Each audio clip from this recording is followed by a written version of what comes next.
যে সত্য ধীরে ধীরে যেন পরিষ্কার হইতেছে। আজকের বিষয়টি হচ্ছে যে এই যেনটা কি মায়াবাদ। ভগবানের চিঠিতে অনেকগুলো যেন ব্যবহার করেছেন, কারণ ভগবানের জ্ঞান লাভের আগের মুহূর্তের চিঠি এটা।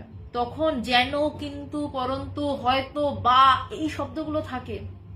জ্ঞান লাভের পরেই যেনটা আর থাকে না, কিন্তু থাকে না, পরন্তু থাকে না, কেন কি কিচ্ছু থাকে না, তার আগে অনেক কিছু থাকে। তো ভগবানের এই চিঠিটা জুড়ে যেন অনেকবার ইউজ করা। তাই আজকের টপিকটার নাম হচ্ছে যেন কি মায়াবাদ। এটাও ভগবানের লাইন লেখা রয়েছে এখানে, যাই হোক আমি যাচ্ছি। ভগবান বলছেন সত্য ধীরে ধীরে যেন পরিষ্কার হইতেছে। ভগবান এখানে কিন্তু বললেন না সত্য পরিষ্কার হয়েছে। সত্য যখন পরিষ্কার হয় সে তখন ধীরে ধীরে হয় না, এই ঝট করে সত্য পরিষ্কার হয়। ঠাকুরের একটা অসাধারণ কথা বহুবার বলেছি, আবার বলছি, ভবিষ্যতে আবার বলবো। 1000 বছরের অন্ধকার ঘর একটা দেশলাই জ্বালালেই আলোকিত হয়।